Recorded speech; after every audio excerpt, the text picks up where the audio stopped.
एक समय की बात है, चंदनपुर नाम के गांव में मदन नाम का एक गरीब व्यक्ति अपने बूढ़े दादा के साथ रहता था। वह बहुत ही मेहनती और चतुर व्यक्ति था। वह दूसरों के खेतों में काम धंधा करके किसी तरह अपना जीवन यापन करता था। अगर उसे किसी दिन लोगों के खेतों में काम नहीं मिलता तो वह जंगल की तरफ चला जाता था और कभी लकड़ियां चुनकर लाता तो कभी जंगल से फल तोड़कर घर ले आया करता। और गांव के बाजार के दिन मदन अपने पुराने साइकिल में सारे सामानों को लादकर बाजार ले जाता और थोड़े बहुत दामों में बेच दिया करता।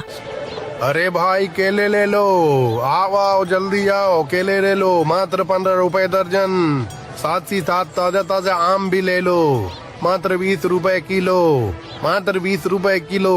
अरे आओ भाई आओ। अरे मदन भाई, लकड़ी कैसे बोझा दे रहे हो भाई? अरे रघु, मात्र 50 रुपये बोझा है लकड़ी। इससे कम में मिल जाए तो मुझे कहना, पूरे बाजार में जाकर देख लो, इससे कम में तुम्हें नहीं मिलेगा। अच्छा, मुझे एक बोझा दे दो लकड़ी। अरे क्या बताऊं मदन भाई, आजकल जंगल जाने का समय ही नहीं मिल पा रहा है और साथ ही साथ घर में लकड़ी भी खत्म हो गई है। खाना बनाने के लिए कुछ बचा ही नहीं है। हाँ हाँ, क्यों नहीं, देता हूँ। इतनी मेहनत करने के बाद भी मदन 2 समय का भोजन बहुत मुश्किल से जुटा पाता था। वह हमेशा सोचता था कि काश उसे कहीं से थोड़ा सा धन मिल जाए तो वह व्यापार करके खूब सारा धन कमाए और इस गरीबी से हमेशा के लिए छुटकारा पाए। मगर इतनी मेहनत करने के बाद भी उसे कहीं से धन नहीं मिलता। मदन के दादा बहुत ही बूढ़े हो चुके थे। उन्हें देखकर ऐसा लगता था कि किसी न किसी दिन वह दुनिया छोड़कर चले जाएंगे। एक दिन की बात है, सुबह सुबह मदन के दादा मदन को अपने कमरे में बुलाते हैं। मदन बेटा, अरे ओ मदन बेटा, जरा मेरे पास आना, मुझे तुमसे कुछ जरूरी बात करनी है। मदन बर्तन साफ करना छोड़कर अपने दादा के पास जाता है। क्या हुआ दादाजी, आप क्यों मेरा नाम लेकर बुला रहे हो? बेटा, अब मुझे लगता है कि मैं थोड़े ही दिनों का मेहमान हूँ। आप ऐसा क्यों बोल रहे हैं दादाजी? तभी मदन के दादा अपनी पोतली से एक हीरे जैसे दिखने वाला सामान निकालकर मदन को देते हुए बोलते हैं, ये लो बेटा, मेरे पास तुम्हें देने के लिए कुछ भी नहीं है। ये लो हमारे खानदान की आखिरी निशानी, बस यही मैं तुम्हें दे सकता हूँ। मदन उस हीरे जैसी दिखने वाली चीज को देखकर बहुत खुश हो जाता है। कुछ दिन ऐसे ही गुजर जाते हैं। अब मदन के दादा दुनिया को अलविदा कह चुके थे, लेकिन जब भी मदन उस हीरे को देखता वह अंदर ही अंदर खुशी से झूम उठता। मदन उस हीरे जैसी दिखने वाली चीज को देखकर हमेशा रात को सोचता, मैं इस हीरे से मिलने वाले पैसों से मैं एक अच्छा व्यापार करूंगा और जल्द ही अमीर हो जाऊंगा। अगले दिन सुबह सुबह मदन जल्दी उठकर गांव के ही प्रसिद्ध जौहरी के पास जाता है और मदन जौहरी को हीरा दिखाते हुए बोला, जौहरी जी, ये देखिए मैं आपके पास बेचने के लिए क्या लाया हूँ। आप इसका कितना मूल्य देंगे बताइए? हीरे को देखकर जौहरी ने अच्छी तरह परखा और एक मुस्कान के साथ बोला, अरे मदन भाई, ये क्या उठा लाई हो? ये कोई हीरा वीरा नहीं है, ये तो एक साधारण कांच का टुकड़ा है। बस इतना सुनते ही मदन के पैरों के नीचे से तो जमीन ही खिसक गई, जैसे उसके सारे सपने चूर चूर हो जाते हैं। वह अंदर ही अंदर बहुत दुखी हो जाता है और अपना हीरा लेकर वापस अपने घर की ओर चल पड़ता है। लेकिन मदन हार मानने वालों में से नहीं था। उसने मन ही मन सोचा, कल तो नगर के सबसे बड़े जौहरी भानु सिंह के यहाँ जाएगा और अपने हीरे की परख करवा कर आएगा। यह सोचकर वह निश्चिंत होकर रात को सो जाता है।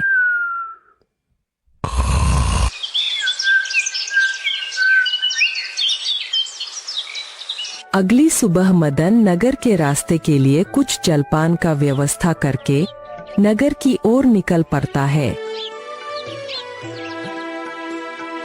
भानु सिंह एक बहुत बड़ा जोहरी था।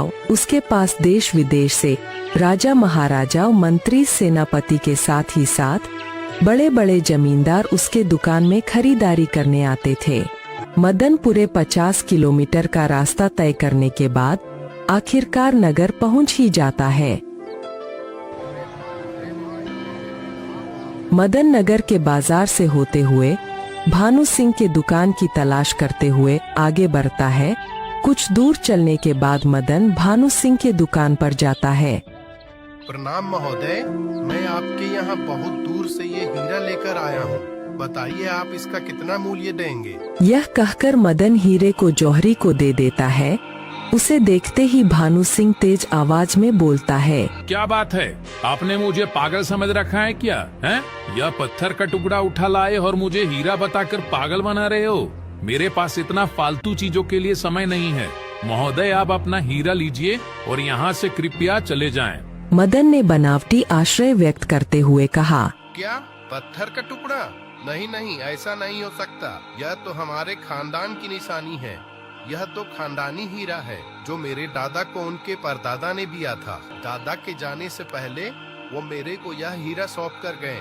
अब थोड़ा घर में परेशानी हो गई है तो सोचा इसे बेचकर कुछ पैसे मिल जाते। इतना सुनकर भानु सिंह ने हीरे की परख करके बोला, माफ करना महोदय, यह कोई हीरा नहीं है, यह कांच या पत्थर का टुकड़ा ही है। मैं तो इतना पारखी हूँ कि किसी भी हीरे को देखकर ही बता सकता हूँ कि वह कितने मूल्य का होगा। तब मदन दुखी मन से बोला, महोदय, आप ऐसा करिए ना, मेरे इस हीरे को अगर आप खरीद नहीं सकते हो तो कम से कम आप इस हीरे को अपने दुकान में ही रख लीजिए। अगर कोई ग्राहक आए तो आप इसे बेच दीजिएगा, वरना कुछ समय बाद आकर मैं यह हीरा ले जाऊंगा। मदन की गिड़गिड़ाहट देखकर भानु सिंह का दिल पसीज गया और वह इस बात पर राजी हो गया कि यह हीरा वह अपनी दुकान में रख लेगा। अगर बिके तो बेच देगा, नहीं तो वापस कर देगा। महोदय, आप इस हीरे का कुछ तो मूल्य सोचा होगा ना आपने, जो आप रखना चाहते हो। आप बताइए, मैं इसे ग्राहकों को किस मूल्य पर बेचूं? आप इस हीरे की कीमत लोगों को 20,000 रुपये बताइएगा। इतना कहकर मदन अपने घर को लौट जाता है।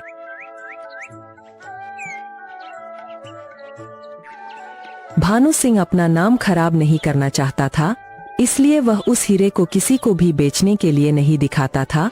बस वह वैसे ही के वैसे ही पड़ा रहता था। इस बीच बहुत बार मदन दुकान आकर अपने हीरे के बारे में पूछ चुका था, मगर हर बार उसे निराश ही हाथ लगती।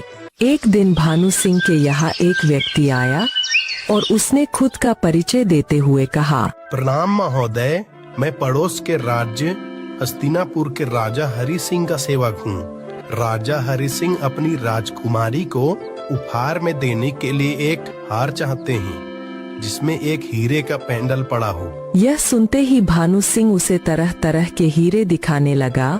वह व्यक्ति हीरे देखता रहा, मगर उसे कोई भी हीरा पसंद नहीं आ रहा था। उसकी पसंद को देखते हुए भानु सिंह यह समझ गया था कि इसे हीरे के बारे में कोई जानकारी नहीं है, वह तो बस उसके रूप को देख रहा है। जब उस व्यक्ति को कोई भी हीरा पसंद नहीं आया तो हार कर भानु सिंह ने मदन वाला हीरा दिखाया। उसे देखते ही वह व्यक्ति चहक उठा और बोला, हाँ महोदय, हाँ हाँ हाँ हाँ, यही वो हीरा है जिसे मैं तलाश कर रहा हूँ। देखो तो कितना खूबसूरत है। महोदय, आप इस हीरे का कितना मूल्य लेंगे?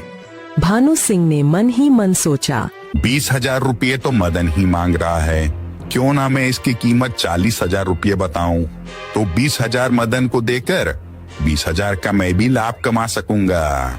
हा हा हा हा। यह सोचकर भानु सिंह ने उस हीरे की कीमत 40,000 रुपए बताई।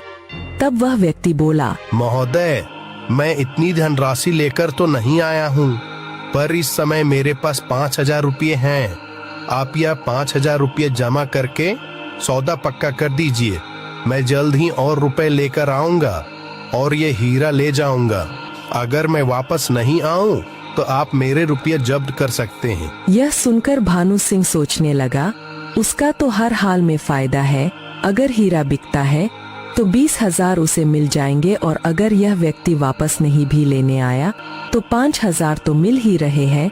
यह सोचकर वह बोला, महोदय सौदा मंजूर है।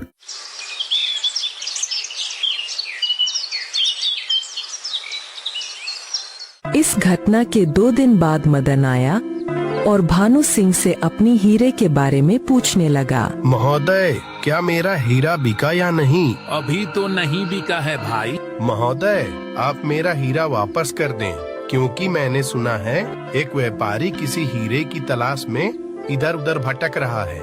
मैं अपना वह हीरा उस व्यक्ति को बेच दूंगा और बदले में उचित मूल्य प्राप्त करूंगा। अगर मैं यह हीरा मदन को वापस कर दूंगा तो मुझे 20,000 रुपये की हानि हो जाएगी। इससे अच्छा है मैं मदन को 20,000 रुपये दे देता हूँ और यह हीरा अपने पास रख लेता हूँ। मदन भाई मैं सोच रहा था ये हीरा मैं ही खरीद रहा हूँ। मुझे ये हीरा बहुत पसंद आ गया है।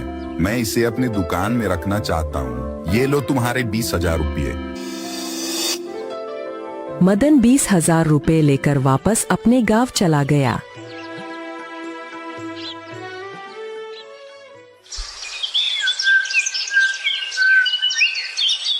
इधर अब भानु सिंह उस व्यक्ति का इंतजार करने लगा जो हीरे खरीदने की बात करके गया था। 2 दिन 4 दिन 2 महीना बीतने को आया मगर वह व्यक्ति वापस नहीं आया। अब तो भानु सिंह को चिंता होने लगी मगर वह क्या करें। उसने सोचा अगर नगर कोतवाल से शिकायत करें तो उसकी कितनी हंसी होगी। लोग सोचेंगे इतना बड़ा व्यापारी होकर एक साधारण व्यक्ति से ठगा गया। और यह सोचकर उसने किसी से कुछ भी नहीं कहा। वास्तव में वह व्यक्ति किसी भी राज्य का कोई सेवक नहीं था, वह तो बस मदन का एक दोस्त था। मदन ने जब हीरा नहीं बिका तो परेशान होकर राज्य का सेवक बताकर भेजा हुआ था। इस प्रकार उसने भानु सिंह को ठग लिया था। मदन ने उस धनराशि से गांव के चौराहे में ही एक व्यापार खोल लिया और खुशी खुशी अपना जीवन व्यतीत करने लगा।